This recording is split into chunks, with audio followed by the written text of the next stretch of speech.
Hey Leamons, welcome back to another video of mine. So, WildWorks. Where do I even begin?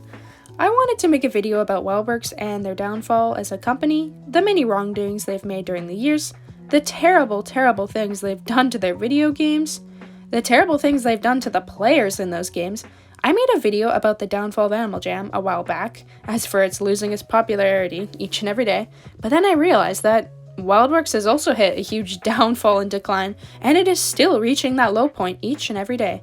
It's truly necessary for Leamon to make a video centered around the downfall of WildWorks and all of their wrongdoings, as for it is happening and I need to talk about it. Also, remember, this isn't hate for the purpose of hate. Actually, it's not even hate intended at all. I'm just going over WildWorks and Animal Jam's faults. With that all said and behind us, let's get into things. I'm Liam Puppy, subscribe if you haven't already, and let's get started with the video. WildWorks is an American game development studio based in Utah. The studio was assembled by game industry veterans in 2003, the year I was born. How exciting, right guys? And was co-founded by Chris Johnson, Jeff Amos, and Clark Stacy. Yep, Clark Stacy, many of you may know whom he might be. He is the owner of WildWorks, being the co-founder and executive officer. It also said he is a crypto gaming enthusiast, so take that how you want to take it. He launched Animal Jam, a massively multiplayer online virtual world, in partnership with, of course, National Geographic. Animal Jam was one of the first products made by the company. There were more games, obviously, but they weren't as successful as Animal Jam was, so we will only really focus on Animal Jam, for now at least. It is still running to this day, unlike Feral, which will be shut down in March 2022. Animal Jam Classic, which was the original game for Animal Jam, which was for computer and desktops, was first created in 2010 and was very popular and active for a long period of time. Around this time was when computer games were widely popular around the world. Many people would come home after a long day of school and would log on to their computers to play Animal Jam. I know that I did. They eventually created a new Animal Jam for mobile devices in 2015, which would soon become more beneficial for WildWorks in money revenue than the computer version did. And of course, because of this, more time would be spent on the mobile version. After a while, WildWorks started having money problems and bad reviews, and National Geographic did take notice to this, and they decided to end their ties with WildWorks and Animal Jam. Many of the items on Animal Jam that were related to National Geographic had to change into Animal Jam related ones instead. This all happened around 2018, and many parents and jammers were upset about it, since some parents let their children play Animal Jam due to the fact it had an association with National Geographic. When it was gone, that sense of knowledge and education went away with it. Animal Jam was still Animal Jam, and that was still good. But after a few years, it really started to decline in its popularity. I would say around 2020 is when it really started suffering. Don't get me wrong, Animal Jam is definitely still a decently popular game in the widespread of things, but it is nothing compared to what it used to be. Their computer version is becoming very dead, and their mobile version is the only real relevant Animal Jam since it's the only one getting new updates. But even then, it's still doing bad. WildWorks clings on to Animal Jam. It's their only really game that wound up being successful. They need to keep trying to make money off it, or they're kinda screwed. Even in the state the game's in, they will hold on to it for dear life and work on it as much as they can, even when Animal Jam has done terrible things. But that's another thing, WildWorks state and those terrible things. When you think about Animal Jam, you would most likely think about how it's a kid's game. It is a virtual game where you can become any animal you want and play with people from around the world.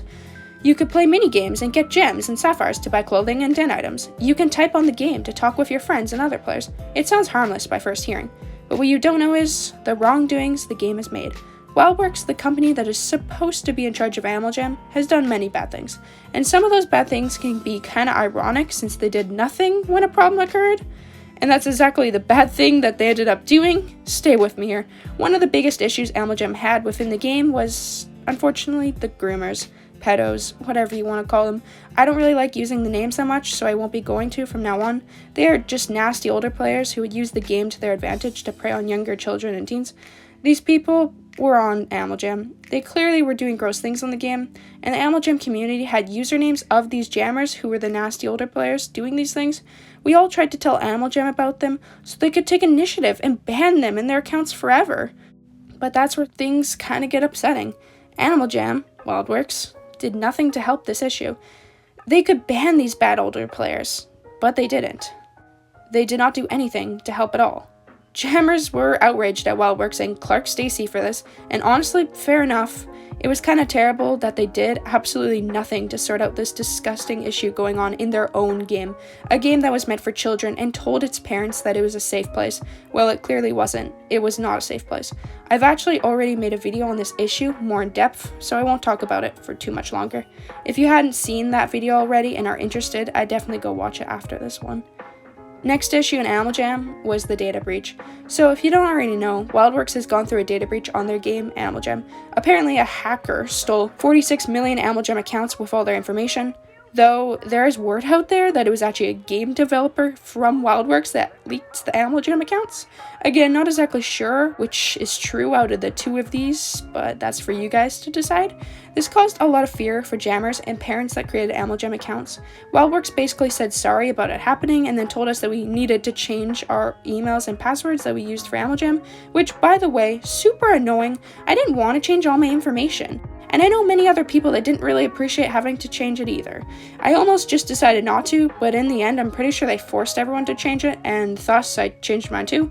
And that led to many jammers losing their Animal Jam accounts actually, since maybe their emails weren't real, or they didn't have them anymore, random reasons like that. But because of the data breach, so many poor players either lost their account or dealt with shenanigans like their accounts getting hacked, which, guys, is really sad, and I'm sorry for anyone watching this if that happened to you. I'd say those were the two bigger issues in Animal Jam, although there's still many relevant smaller ones, such as the terrible chat system. Somehow jammers can get away with saying words they really shouldn't, and then somehow words that are totally alright to say are blocked from saying. It doesn't make any sense, and many of you might say that they're trying to make the chat system good, that people will be able to get away with anything. Well, that's not entirely true, and there are many other games that had far more superior chat systems than Animal Jam's. And if you're trying to spell a word and accidentally misclick a wrong letter, you might just get suspended for that day. I'm speaking from personal experience, and I tried to contact Animal Jam and explain my story and situation, but they never got back to me or helped in any way, and that's the smaller next issue. They do not listen to jammers when we have an actual in-game problem that needs attending to, such as when a jammer gets hacked or they can't log into their account. And if you need proof of that, go look at the App Store reviews. I'm sure you'll have a great time going through those. You might actually end up feeling bad for some of the people who wrote those reviews. They do not care to help. It's actually really disappointing. Most of the time someone tells them an issue happening in their game, and they respond with a copy and paste message, usually telling you to go visit a link to their website for more useless information that isn't even related to your issue. That is not helpful. And before any of you say that they must just be busy, no, that can't be true. One time, I was playing Pokemon Go, and I did 2 legendary raids. They both did not let me finish, and I couldn't catch the legendary Pokemon at the end. I paid money to get those remotes, so I complained to them. In the matter of a day, I logged on, and they redeemed my raid passes that I lost on both Pokemon raids. Sorry for anyone who doesn't play Pokemon Go, but that was an example of good service I received. Animal Jams? Not so much, and that's the big problem. Now, enough said about Animal Jam. Although WildWorks is mainly based upon that game, we still have one big thing to cover. WildWorks, Feral, and Cinder. Feral was a game launched by WildWorks. Closed beta testing was released in December 2019. Then soon after, early access was released on May 2020, and everyone could play Feral. WildWorks allowed a few jammers to have early access in the beta testing.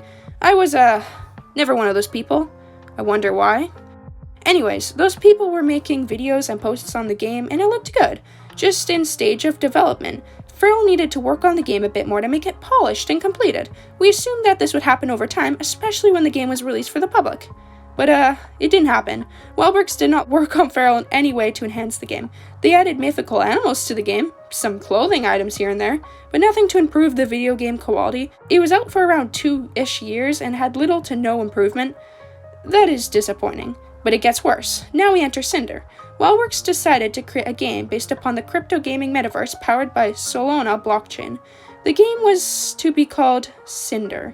They announced it to their community, and let's just say, many people weren't too excited, and for a variety of reasons. First of all, concerned about Feral, its pace of development, and how it's unfinished. Players were worried about Feral's future now that WildWorks moved on to build a crypto game with Feral's video game assets. They were also upset about the environmental impacts of crypto gaming and NFTs, especially since, in WildWorks' case, they are revolved around helping and teaching people about the environment.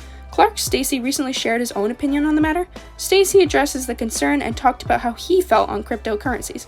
He used to dislike them, but his opinion changed after he learned more about the blockchain developments beyond Ethereum. He says that systems such as Wax, Cardano, and Solana are less energy demanding than Ethereum. Even after this was said, the community was still very upset with Clark Stacy and WildWorks, since there are still plenty more downsides to crypto games, such as how NFTs can easily have theft with creators' original artwork, the security issues with altcoins, and the use for money and laundering purposes. Even Clark had to acknowledge some of these accusations to be true, but notices that it's still just early days for blockchains and that further development could change. Could change, might I add? Could. Many feral players don't care about what WildWorks is saying and aren't satisfied with the current responses. And then WildWorks announced that feral was going to be shut down. That made people even more upset. Angry even, because everyone knows why WildWorks really shut down feral, because they wanted to use feral's game assets and models for their new NFT game Cinder, and because they are now focusing way more on Cinder. Feral never even had a chance. It didn't get that opportunity to grow or become something great. It might have done good if they actually took time to work on it and give us proper updates and improvements on the game, but we'll never know now, since it's officially shutting down forever. Let's just say that feral and Animal Jam players are not too happy with WildWorks right now, and on top of that, their company's income isn't doing that well either. Possibly why they made an NFT game to begin with. Kinda sad when you think about it that way. Either way, it's very obvious WildWorks isn't doing great, and they've kind of done it to themselves. But sad to know a game like Animal Jam, which I grew up to love so much, had so many terrible things happen on it. And new games that had potential like Feral were shut down in the matter of 2 years. And WildWorks, a company that's supposed to be all about the environment, is creating crypto games like Cinder. Honestly, it's all pretty crazy that a company like WildWorks is still even existing. But that's all I really had to cover for this video. I hope I got everything. If there's anything I might have missed, please make sure to leave comments down below. Again, not really meant as a hate video, just a video for all the wrongdoings WildWorks has made, and how they are slowly falling down as a company. Thanks all for watching all the way through if you did. I'm Leamon Puppy, subscribe if you haven't already, and I'll see you guys all next time.